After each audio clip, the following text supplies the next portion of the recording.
Terus ya, ada yang bikin gue ngakak ya, bukan karena lucu, tapi karena anehnya. Pas bagian si Vels yang tadinya anak kecil, terus pas dia habis pakai sihir, tiba-tiba jadi begitu.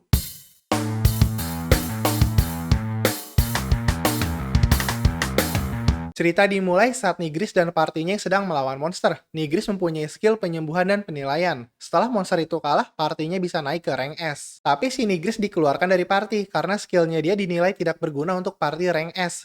Partinya merasa mereka sudah kuat dan tidak akan pernah terluka lagi. Nigris pun keluar, tapi karena partinya itu nyebarin info ke orang-orang kalau si Nigris nggak berguna, jadinya nggak ada party lain yang mau nerima dia. Nigris pun jalanin misi sendirian. Di saat itu dia melihat seorang pedagang lagi kabur. Pas Nigris ngecek, ternyata kereta kudanya habis diserang sama bandit. Nigris ngelihat ada anak kecil bangsa elf di situ. Anak itu adalah budak. Terus karena pedagang yang punyanya berada jauh dari si anak, maka anak itu terkena kutukan. Nigris pun langsung ngobatin anak itu pakai skillnya dia. Karena ini si anak sudah bukan seorang budak lagi. Anak itu bernama Vels. Setelah sembuh, Nigris pakai skill penilaiannya dia. Dan dia ngelihat kalau ada kutukan lain pada diri Vels. Itu adalah kutukan untuk menyegel sihir. Nigris pun ngobatin kutukan yang satu lagi itu. Dan setelah kutukannya hilang, Nigris nyuruh Vels untuk nyoba sihirnya. Ternyata Vels mempunyai kekuatan yang besar. Dan Vels juga tiba-tiba jadi dewasa. Kata Vels ini karena bangsa elf memperbesar tubuhnya untuk menampung kekuatan sihir yang besar. Karena Vels merasa lapar, mereka pun pergi makan. Sementara itu, party lamanya Nigris sedang kesulitan melawan monster. Saat Nigris dan Vels lagi makan, Nigris bilang kalau ayah dan ibunya sudah mati dibunuh oleh monster.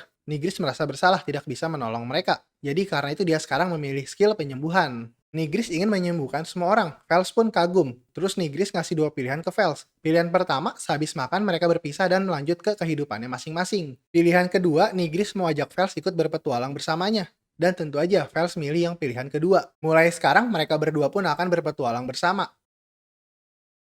Nah, itu chapter 1 dari manga S-Rank Party wo Muno Dato Suo Sareta Keido Kantei Tochio Maho Denaria Gari Muso. Kalau dalam judul fan translationnya itu, I was kicked out of the S-Rank Party for being incompetent, but I became a warrior with appraisal and healing magic. Manga ini sebenarnya terbitnya udah dari awal tahun ya.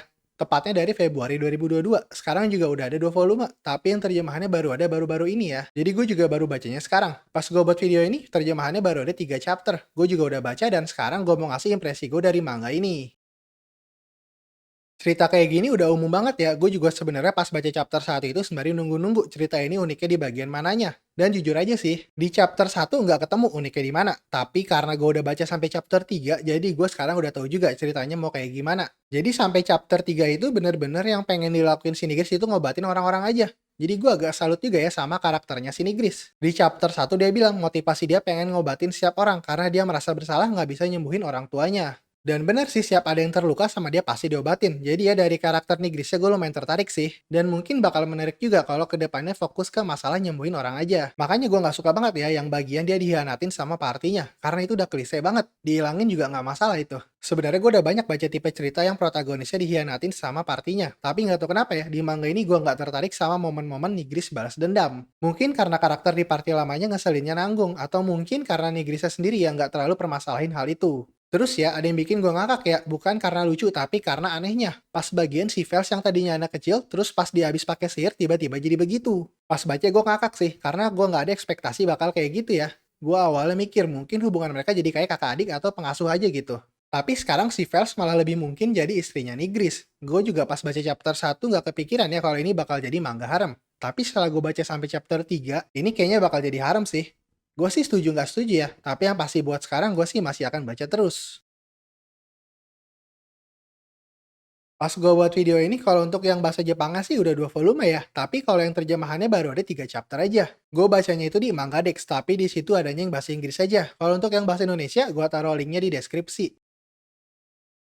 Segitu aja first read dari gue untuk komik S-Rank Party wo Muno Dato Suo Sareta Keido Kantei Tochio Maho Den Ariagari Muso. Semoga kalian suka ya sama videonya. Kalau suka bisa di like dan subscribe, kalau nggak suka bisa di dislike. Oke, terima kasih sudah menonton. Sampai ketemu di video berikutnya. Bye-bye.